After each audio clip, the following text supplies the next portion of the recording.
Feels like the rug's been pulled out from underneath of you. And a lot of people did tell me, you will grieve for a lifetime and you will just learn to live with this. It will get easier to carry. And for me, it just felt like that was still so heavy. And I really wanted to know if there could be joy again, if I could live a fulfilling life again. Welcome to This Empty Nest Life, the podcast dedicated to helping you embrace this transformative season with purpose, passion, and joy. In each episode, we explore stories, strategies, and insights to help turn your empty nest into an exciting new chapter. Whether you're redefining your identity, pursuing new passions, or finding peace in the pause, you're in the right place. Here's your host, the Empty Nest Coach, Jay Ramsden. Hey there, my empty nest friends. One of the least talked about struggles we navigate during the shift to empty nesting and aging is when you're faced with the loss of your significant other and the impact it has on your life. In today's episode, I have Angela Clement, a compassionate grief coach, healer, and author who deeply understands the journey of loss and transformation. After losing her husband of 35 years to cancer, Angela experienced the profound reality of grief. She now helps others see grief not just as a dark, painful chapter, but as a powerful door to rediscovery and renewed purpose. Today, she'll guide you towards embracing your pain, honoring your journey, and awakening to new possibilities. Angela, welcome to This Empty Nest Life. Thank you so much for having me, Jay. I'm glad to be here. Yeah, I'm excited that you're here because of the story, because how it can help people. And so many people at our stage of life, we raise the kids and we get faced with unexpected loss. And sometimes that's the death of a loved one. In your case, sometimes it's just empty nesting. Sometimes it's another major life transition. But how did you, through your own grief journey, help find meaning and even a renewed sense of purpose? Where did it come from and how did it begin? It started out just really me wondering if life could be fun again, if it could be happy again, because it feels like it can't. I would imagine. Yeah, it feels like the rug's been pulled out from underneath of you. And a lot of people did tell me, you will grieve for a lifetime and you will just learn to live with this. It will get easier to carry. And for me, it just felt like that was still so heavy. And I really wanted to know if there could be joy again, if I could live a fulfilling life again. And so, yes, I found it through meaning. And it took a lot of time. It felt like a lot of time. It took a lot of soul searching, gut wrenching questions about why am I here? What's going on? What happened? Why did it happen to me? All of those questions. And in the end, I really found meaning through helping others. And there's kind of a cool correlation between who Blaine was and what I'm doing now. So Blaine was really a social character. He loved to hear people's stories. He loved to talk to strangers and find out about them. And I was more of an introvert. And so what I'm doing now, stepping onto the podcast and interviewing people, it is way out of my comfort zone. And yet it feels almost like home because it is what he loved to do. And so now I'm living it. I'm seeing why he loved it so much. And it brings everything full circle. And it really feels good. Yeah. It's almost like honoring him in a way. Yes, absolutely. Yeah, I love that. That's the full circle component. I would imagine too that there was probably a lot of feelings of guilt in even asking the question, could I find joy again? Yes, because you think if I'm joyful, then am I truly missing my husband? Did I truly love him? If I'm, you've got that wrestling going on in your mind. But I've learned that that's not really how. Okay. How so? Yeah. So really what happens is the memories that you have, those fun, happy memories are the ones that come to the forefront eventually. And I feel like that's the fuel that I take moving forward. I don't lean into, he was sick for 10 months. He was in the hospital the day of his death, all of that stuff. It's there, but it doesn't have an emotional charge to it. What I take with me is all of the happiness and the joy and the fulfillment that I got from that life that I lived. And it's like I opened up a new door and now I'm starting over again and building new memories and a new life. Okay. So I would imagine at the time, and I'm sure this happens for most people who experience a loss, is like the overwhelming feeling of sorrow is just so heavy. Yeah. But there has to be some small practical steps that they can take to even begin to move forward and maybe even heal and rediscover what life could be like. What would those small steps be? Yeah. They're different for everybody, but there are some really good techniques that I can share for people, and you can take what works for you. So a lot of people talk about being connected to nature, and this is a big one.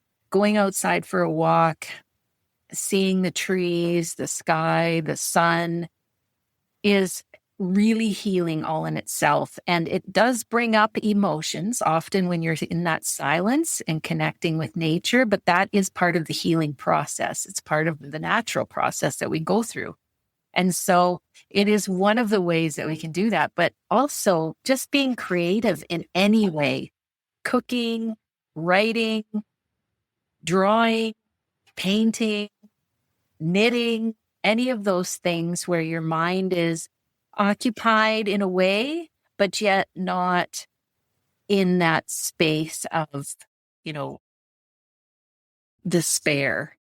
It's more of that creativity, the joyful things that you like to do. Again, just dabbling into that a little bit, I think really helps people. Yeah, I love that you bring that up because it's interesting. I've spoken to lots of different people who bring a lot of different viewpoints to the show, but for some reason, getting out in nature and creativity keep coming back again and again and again. And it's interesting to see how that kind of is connected no matter what we're going through at any point in our lives, but that the fact that it can really help in deep times of sorrow, whether it's a loss of a loved one or when the kids go and leave home and go off and become an empty nester. Yeah. So I know as we age, some of us feel like, joy and fulfillment are just way back in the rear view mirror. Yes. But I would imagine that even strikes a little bit heavier when you've lost your significant other. But what message do you have for people who are listening who believe that it is too late to find happiness or purpose again after grief? Yeah, it's a natural thing to think that, life is winding down or, because we're kind of told that too, in society. True. We're often told that. And we had dreams and plans, we were going to travel. I was so excited to be a grandmother and grandfather and have, the grandkids. That was such an exciting thing. And then when the first grandchild showed up and he wasn't there, it was devastating. Just, gutted me. And I think now looking back, I realize that all of that needs to be felt. It needs to be caressed. It needs to be given grace. All of that has to happen in order for you to move past it. It's not one of those things that you can just shove in a corner somewhere and not visit. It has to be visited. But through visiting that and through just being acknowledged in that, I remember my friend saying to me, it must be so exciting to have a new grandchild. And yet it must be so hard. And just having someone else realize that for me and just acknowledge that that's normal to have those different feelings and to be able to just say, yeah, it is, It Yeah. really is. It's not a either or. Either you are super excited to have a grandchild or you're super sad to have lost Blaine. It's a both and. You can be both super excited for Yeah. the birth of a grandchild and still grieve the excitement that would have been there for him and you together. Yeah. And there's no guilt in that. And I think that was me. You know, I felt really guilty about not being more excited about like, why am I not more? I should be more excited. Everybody else is excited, right? Why am I not excited? But, Yeah.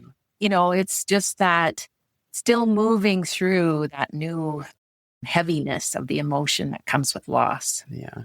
Yeah. Have you done any travel? You mentioned you had this idea Yes, of travel. Have you done that? absolutely. Yes. And it was difficult in the beginning. I remember the first airplane flight without him was just, I remember crying, just couldn't, it's like too much. But I'm so glad I took this step. You know, even though I knew it was going to be hard to do and I could feel it, I'm glad I did it because each time I revisit something that, you know, maybe we couldn't do together and I do it on my own, it it actually frees me up to continue. It's it feels rough. It's like ripping the Band-Aid off quick, you know. Yeah, that pain. Gotta do it. And then as time goes on and Mary Frances O'Connor talks about this, you're building new neural pathways for that experience. And so you create a new experience of your own with travel. And so that's what I did. I did a lot of traveling. Okay, tell me what a lot means. I went out to my mom and dad's. They live on Vancouver Island. So that was a good short trip that could pick me up and it wasn't too bad. And then I went to my aunt and uncle's down in Mesa, Phoenix. And then I went with a friend to Costa Rica. I went with my mom to Europe. I went with my mom and dad to Hawaii. So we've done a lot of different things. And each time it just got easier and more fun.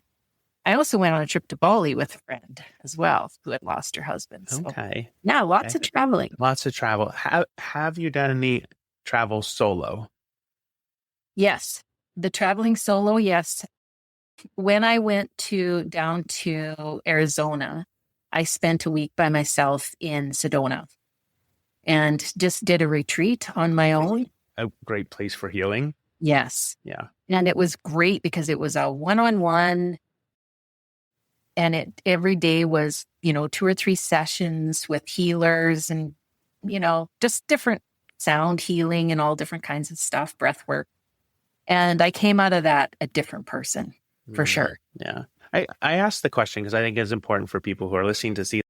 It is. You were like, the very first trip, I went to see my mom and dad, right? And then aunt and uncle, it's almost like you're moving further afield from like the connectedness of, the family, just so that you can start to experience these small baby steps up into, I can travel by myself. Yes. And what that looks like. Yeah. I know that community and support are vital piece in processing grief. How can we kind of create or find spaces that nurture that?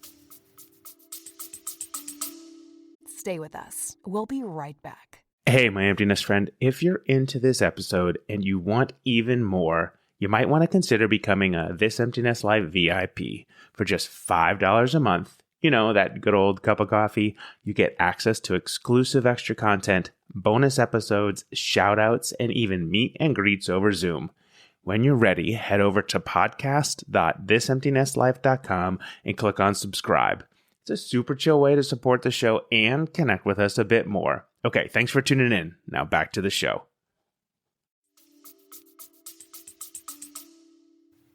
Yeah, it's interesting that you asked that. When I first started, I thought maybe I could just do this on my own.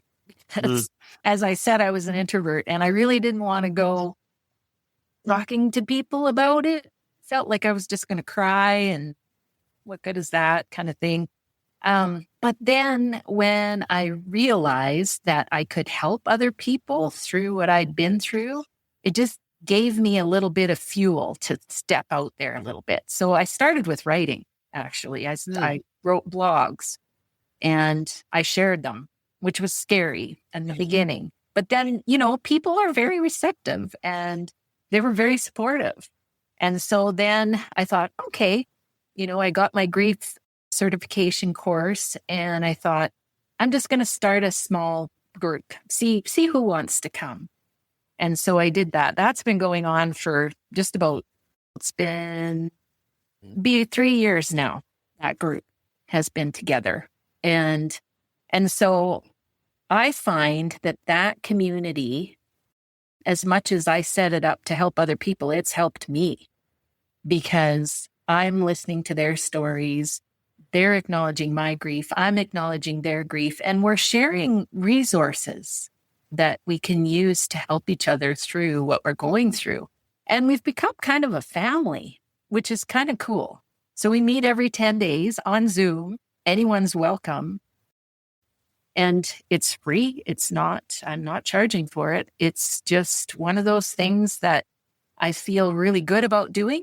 And the people there have been through, lots of them, significant losses and have come out on the other side living those joyful lives. And they know how this all works. And so it's great to have, a bunch of people who have gone through the same thing. I would imagine, especially when I like to frame grief as grief is when it happens, it's basically driving your car. And then eventually grief moves into the passenger seat, and then it moves into the back seat, and then it moves into the trunk, and then it moves into the car behind you. But every once in a while it comes back and drives. Yes.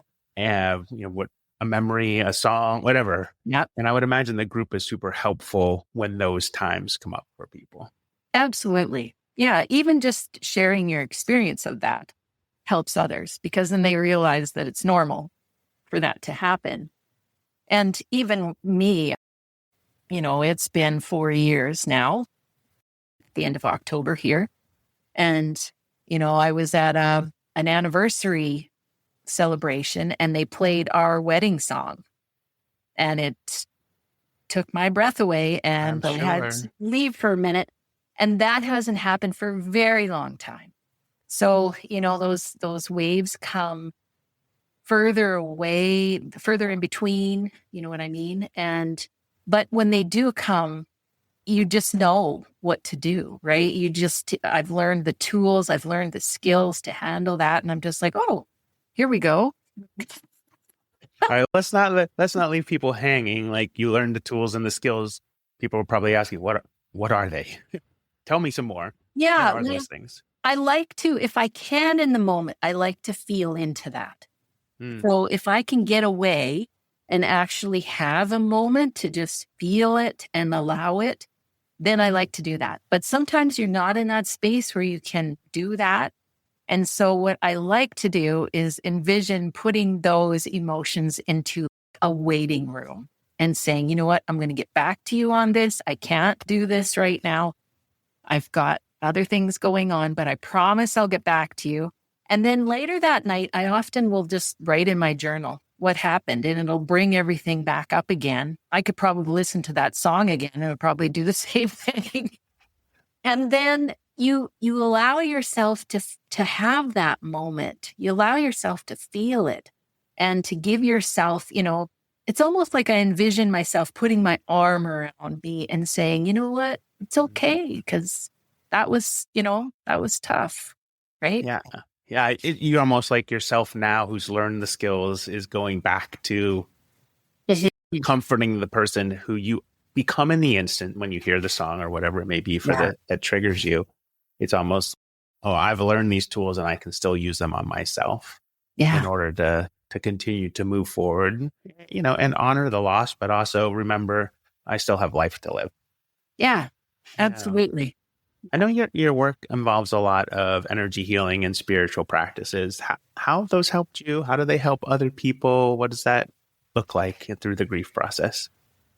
Yeah, I did visit a lot of energy healers and I did a lot of energy healing on myself and my husband all during that time. And I still do because I think that it's just our own natural way of healing.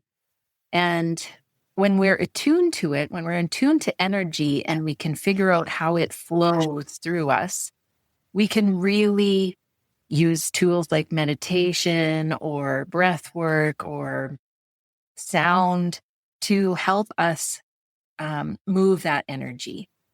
And it sounds complicated, but it really isn't. We make it complicated, right? And so it's just a real natural process that we all have, that we can all do. But what I did was I went to energy healers, and what they helped me with was just holding space so that I could move the energy that I needed to move. And it's not me that does the healing. It's the person who needs the healing that does the healing. So it's just holding space. That's basically what it is. And what happens is your body naturally gets into that state where it can move again. It can breathe again. It helps to lift those heavy emotions that sometimes you can't lift yourself. And so I found it really helpful.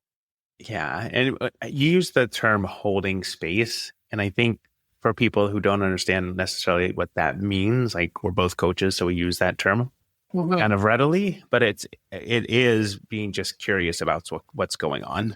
Yeah. Yeah. More than anything else. What have you been curious about now? You've experienced grief. You lost Blaine 4 years ago this month. And what are you curious about your life now moving forward? I want to give people some inkling of hope. Yeah. I mean, I continue to try to find new ways to help people in grief.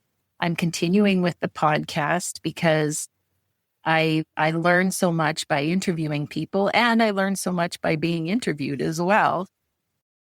And I love getting the message out there that there is hope and there is a way to move through grief. And I also have since met a new partner just recently. And so, I'm looking forward to building a new life in that direction as well. And it's all just, life is just always bringing us new challenges. And you can look at it as something negative that's hitting you, that's attacking you, or you can look at it as an opportunity to get curious about what kind of opportunities are lying ahead and what can I embrace and what can I move towards now. And I think we kind of got to leave that up to the universe sometimes. I mean, we want to set goals, right? But sometimes I don't know what I want to do. And so just being joyful and happy in the moment and allowing opportunities to come to me seems like easier than trying to make something happen. Yeah, I talk about that in my work as the challenge of change, where if you look at the word challenge, like the beginning part and the ending part form the word change. So you really can't have a challenge in life without changing in some form or fashion. And every time you go to make a change in your life, you're going to face challenges. Absolutely. But the middle piece, the key to it all, which you just hit on, you didn't even know you hit on it, is the middle part, the LLE, which is let life evolve. And that's what you're saying is sometimes you have to just let life evolve and it'll show itself to you. Mm-hmm. Yeah. And it can be more amazing than you can imagine. Like I just would have never seen myself doing what I do. And I absolutely love it. So amazing. I love that. You talk about in your bio, you talk about being an author. Is that the blog or do you have a book? I do have a book. It's called Awakening Through Grief. And it's actually about my story. And because I was an educator in the past, I put in practical tips and exercises, prompts and things to help people just process through their own story or their own grief as they read the book. Awesome. And is that available? People can find that Amazon or other places? It's on Amazon. It's actually everywhere where books are sold. And also it's on Audible as well. Oh, okay. Awesome. I love that. And I like the piece. You're like, well, have the educator background. I have the same background. My wife and daughter do as well. But I love the idea of, there's going to be takeaways here. Not just in this episode, but if you get the book, there's there's actual exercise that can maybe help you process and understand better kind of how you move through grief. Mm-hmm. I take that back. I don't like that phrase. Yeah. Move through grief. You don't move through grief. Grief moves with you. But yeah. And I really explain it in the book as a natural process, really a God-given process. Because as you said, change is it's inevitable. We're always changing. And with change always comes grief because you're always letting go of something because of change. And so you have to have this process to get through that. And we don't really have to look straight at it until it's a big one. And then now we've really got to look and see what we're dealing with. Yeah. I think people see grief as the only happening when somebody passes, as opposed to, no, you grieve when you leave high school and go to college because that group of friends changes. Absolutely. Right? There's some grief there. Or you grieve when your own kids leave the nest because it's a loss. Anytime we experience loss of any degree, the grief comes with it. Absolutely. Yeah. What's one thing you've kind of learned about yourself through this process? I think I've learned a lot more about who I really am. I was always very shy and quiet, and I would say had a bit of a self-esteem issue. Okay. And I'm still working through that, right? But I'm learning that, really the sky's the limit for everyone and anyone. And to be truly happy, it doesn't take, you don't have to have the best car, the fancy house, the wonderful job. It's really about little things in life. It's about the little things that make you happy. Those are and the family and friends and people around you that really bring the happiness. It's so much more simple than we make it out to be. That is true. What's one simple thing that makes you happy now? Actually, I love my grandchildren. I would say that is probably the number one. And of course, my kids and my new partner is great. I still have my parents. I have, lots of family and great friends. And I think those connections are more important to me than ever. I think I took that for granted a bit before Blaine passed, and I don't anymore. Those connections are really important. They are. What's the biggest motivator in your life right now? You've kind of gone through the grieving stage. You've learned a lot about yourself, but what motivates you in life right now? I think my biggest motivation is really just reaching out and helping other people. I just feel like when I do that, it's so fulfilling for me. And I like to see the change in the world, right? Like it's just, and I know that it doesn't take a lot. A smile in the grocery store makes my day. So it doesn't take a lot to help other people. And if we can just look towards being kind to others, even in a small way, it makes a huge ripple effect. And I think that's a powerful thing. It is. What's one piece of advice beyond the kindness? Because I agree, kindness always wins, in my opinion. What's one piece of advice you would give people who may be facing grief and the loss of a loved one right now? I would say don't give up. Don't give up looking, searching, trying to find that happiness again. And I will say gratitude is huge. Even if you can be grateful for something very small to start out with.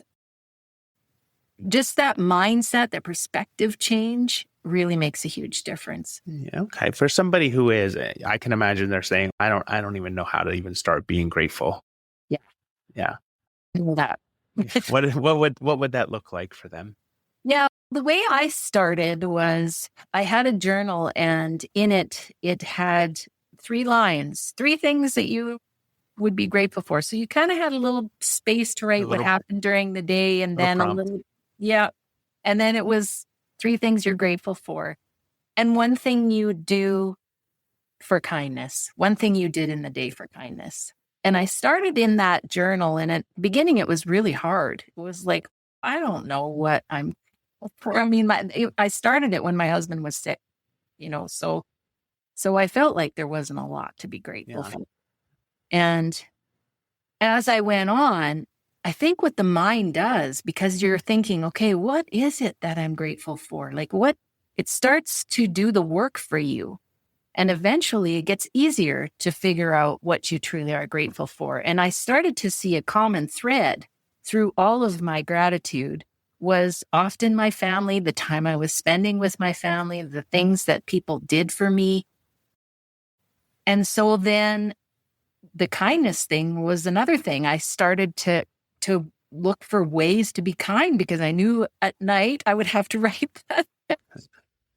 And then it got easier. It just got commonplace after 10 months. On the day of my husband's death, I wrote in that journal.